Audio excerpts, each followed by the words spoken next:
It's Uncle Chubbs. Now, I'm gonna be testing out how long I could actually my bad, record a video on this new phone. It says I can do about 30 minutes, but we'll see if that's actually accurate.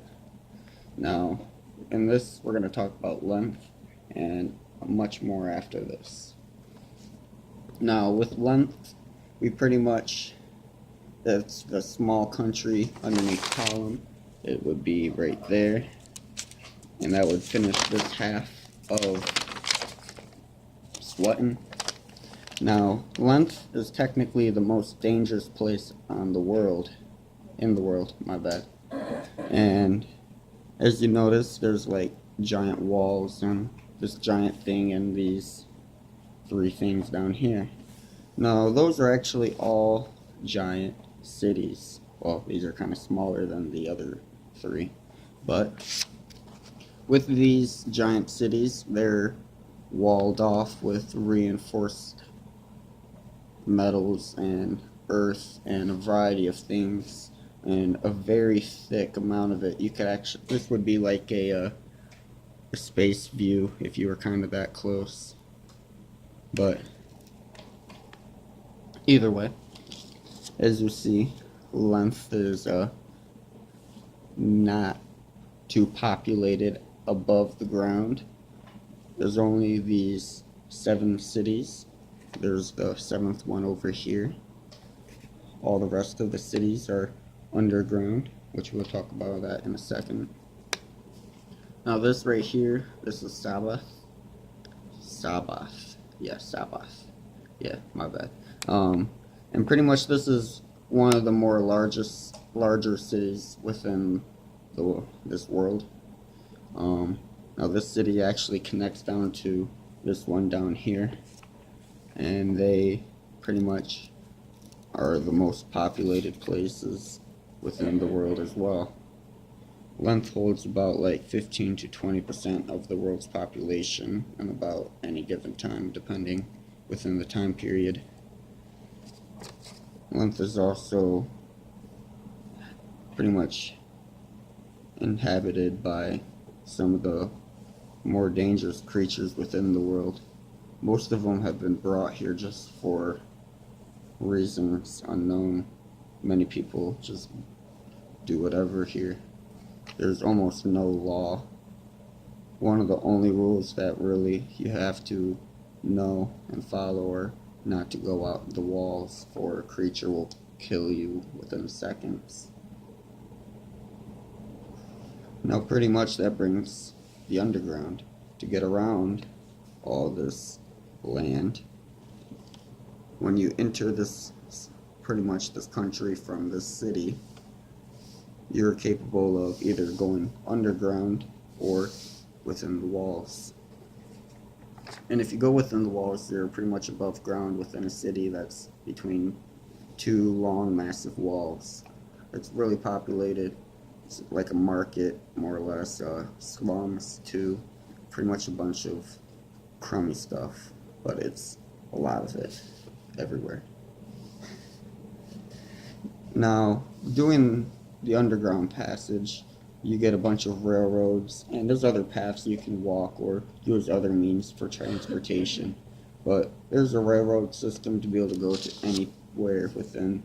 And if you notice, you can see exactly where everything you can get to, more or less as a path designated to it. My bad. Had a hiccup.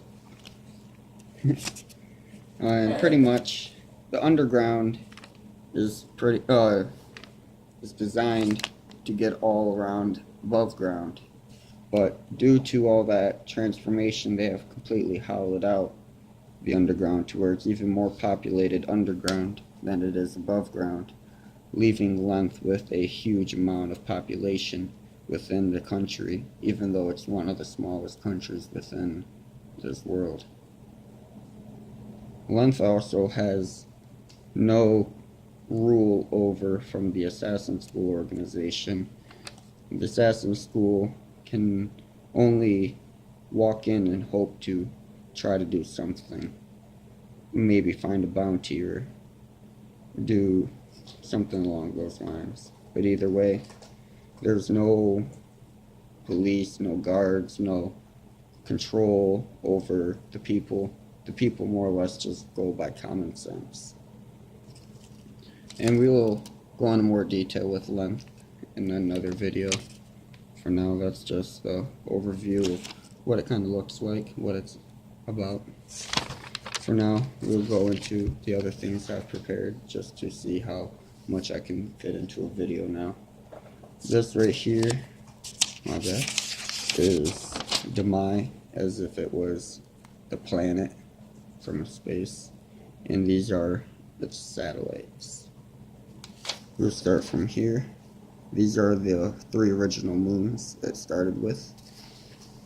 We have Aerogath, Aeronith, and Aorit.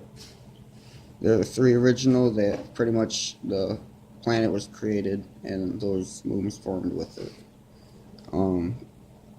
We'll talk about that note right there in a moment.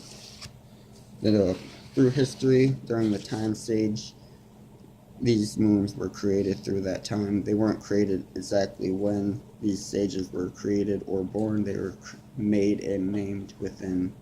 They weren't made within for them, but they were made in like honor and to show that they actually cared about these sages in a sense. Some of the people that created these moons. And so we got 8 moons named after 8 of the sages. We don't have the elemental or the sound sage, for they weren't really thought about much during those times. During the next period of the next sages, you also have the other 6, which you also are missing the Sage of Explosions and a couple others, but they weren't really thought of at that time. The reason being is because they weren't doing things in a good manner. I'll just simply say it like that. And then we have the 2 current moons, or the ones that were made within the few hundred years, which they're made and named completely out of onyx, and the other one obsidian. Now pretty much the other satellites, which they're all man-made, we got a space station, or pretty much a thing for all space exploration to travel outwards. All that it does is pretty much allow a step outwards for the people to not have to continuously go from the planet to the station just to continue on. They can then just go from the station and continue all their stuff from there. It pretty much conserves their supplies. Then they also have the communication system satellites, which I know I only drew one, but there's many. Same thing for the GPS systems. There's several around the planet. And that pretty much covers the idea of the satellites around Demai. We'll go into more of them later. Oh yeah, I forgot this note. The space station is helping to terraform the 3 original moons so people can actually use the planet, not the planet, the moon space for whatever purposes, science or non-science purposes even. And from then on, we'll go out further, and this would be what you call its solar system. That's where Demai is, that tiny one. Now this right here is the main sun star for the solar system. It pretty much is where all these planets were created, and it is pretty much where all the rotation happens around from gravity. We also have another sun or star within the distance, which it also rotates around all this, but it doesn't affect too much with its gravity with rotation.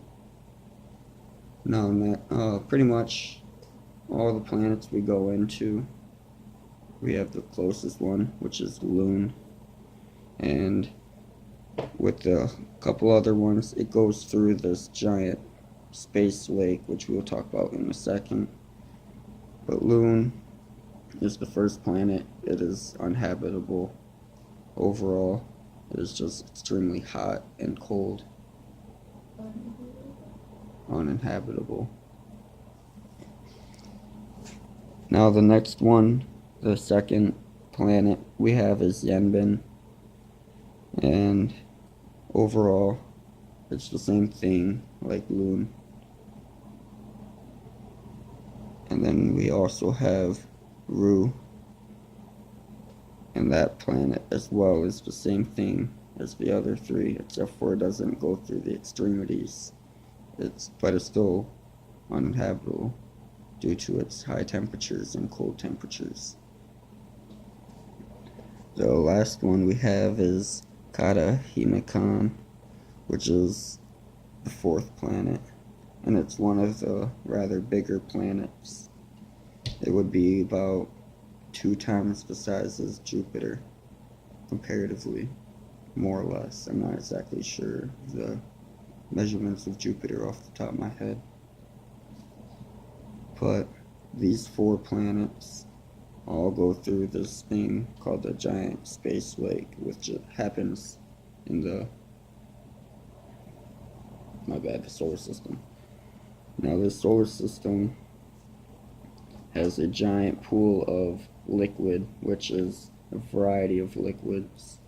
It sits near the sun, but not too, it's more or less a distance away to where it doesn't evaporate or just get destroyed, but it also doesn't freeze. So these 4 planets will constantly go through and be pretty much consumed by this liquid space, and then they will exit while going out of it and be more or less drenched. So these 4 planets also can never experience life due to pretty much a global drowning for a long period of time. And this liquid space could be harvested or used for other means and other things. There's a lot to be learned about with this liquid space. The 5th planet we have is Passus, which is the first planet to not be affected by this liquid space. It is more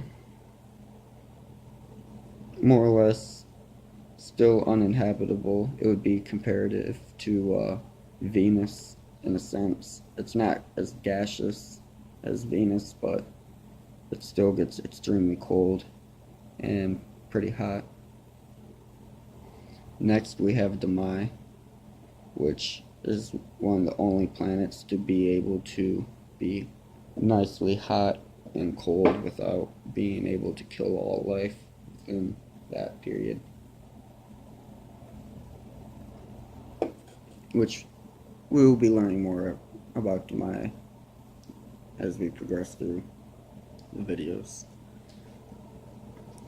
And then the next planet we have, which is also one of the rather bigger planets, is Toa Familiae, which is another giant rocky planet like these ones are. It's actually relatively big compared to most rocky planets. And then it's more or less too cold all the time to be able to have any life on it. It's just out of the range of the heat to heat up like that. Next we have this giant range of trash. It's called the Junkyard. In history, there used to be another planet here, but a man decided to show how powerful he really is and destroy a planet by completely condensing it down and crushing it, causing this metal core to form, which they call it Quartz's heart, which that's the man's name, Quartz. And pretty much this area is covered within debris, so these next planets we cover are non-stop hit by random debris from this planet. And so if they were inhabited, they definitely cannot be anymore unless they had a large scale protection from a lot of rock and metal. And now this next planet, about the same size as Demai, just a little bit bigger, is Spocky or Spooky. I can't really remember the exact pronunciation of it. I'm sorry about that. I don't know how to pronounce that word. Alright. Now, pretty much, since it's too far for the heat, it's too cold to inhabit life. And since it's non-stop hit by debris, it's sooner or later gonna fade away from existing. But there's a lot about it you can do with it. We'll learn more of this planet and the others as well. Next we have Ningjing, which is the second biggest planet. It's about half of the size of our sun within our universe, which is relatively huge as a planet. It's kind of like a gaseous planet, but it also has a rocky core. It's about 2/3 gas, 1/3 rock, in a sense. It being relatively big, it could survive through this junkyard until the junkyard then condenses down into either bigger debris or just less debris on the other planets, making bigger planets. Now overall, there's not much that happens with Ningjing, but there is cool things about it. Well, next we have Mir, which is the biggest planet within the solar system. It has the highest chance of surviving through the junkyard through its time of being. I'm gonna have to end this video early